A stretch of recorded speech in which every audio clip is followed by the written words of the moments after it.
Hello, we're here with Matt McGann from MIT Admissions to talk a little bit about some tips for international students applying to schools in the United States. Thanks for being here, Matt. I'm thrilled to be here. One of the things that I find as an educational advisor, students are asking me about these standardized tests. So the ACT, the SAT, and as well as English tests, so the TOEFL and IELTS, etc. And I was wondering if you could give us some general advice for international students who have to face these exams.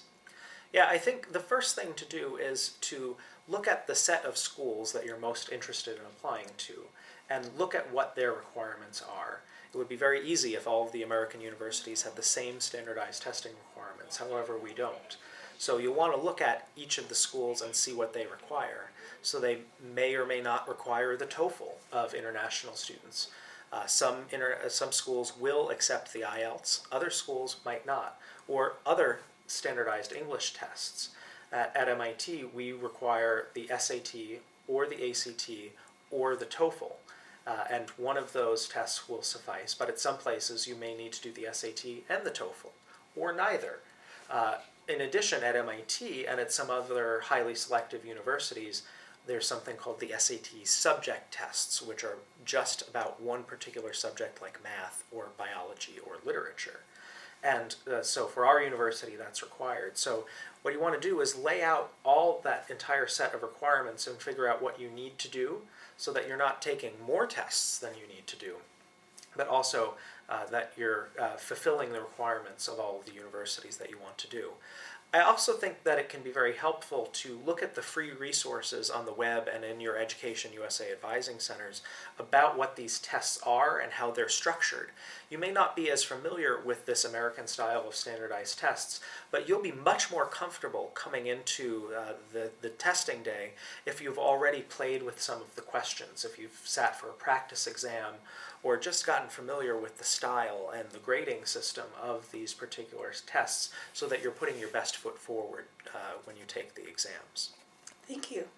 Another question I get often from both students and parents is that they're concerned that as American schools are looking at not just your diplomas, not just your transcripts, but also extracurricular activities.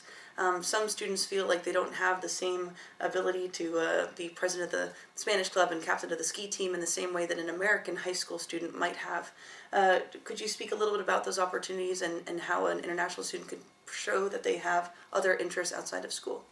Yeah, as admissions officers, we definitely know and consider in our process that there are fewer clubs and formal extracurricular activities at most international schools. That's something that we already know coming into the process. So there's not the same expectation that you'll be a member of 13 clubs like might happen with some of our American students in American high schools. However, we're still very interested in how you spend your unstructured time. To us, how you spend your time outside of the classroom tells us a lot about what's important to you. And also, we believe that the time beyond academics is an important part of the university experience, and we want to know that you're going to take advantage of all different parts of the university experience.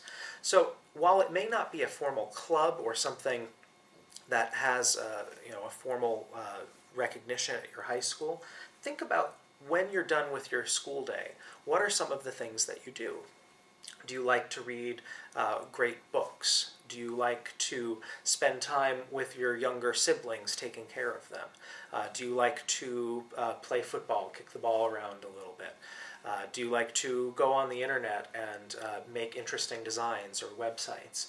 What are those things that you do? Now, those things that I've just mentioned aren't necessarily formal clubs, but they tell us as admissions officers a lot about what you value and what kinds of things you might bring to our university community. Wonderful.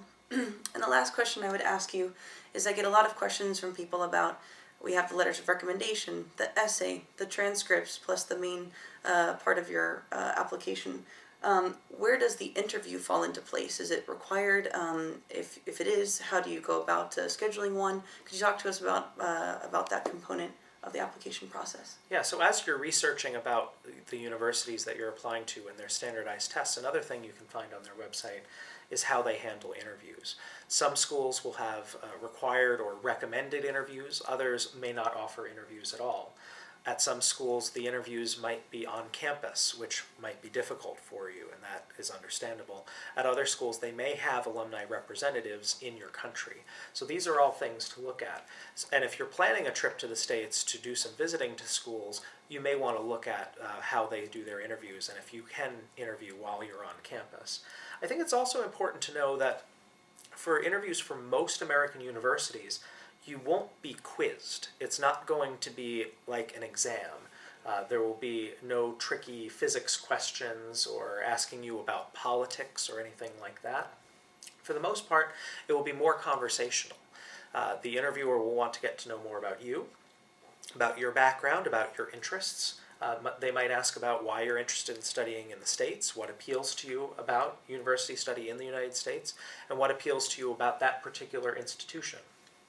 So definitely come into an interview relaxed, come in thoughtful, having thought about why you're interested in that university, have some good reasons.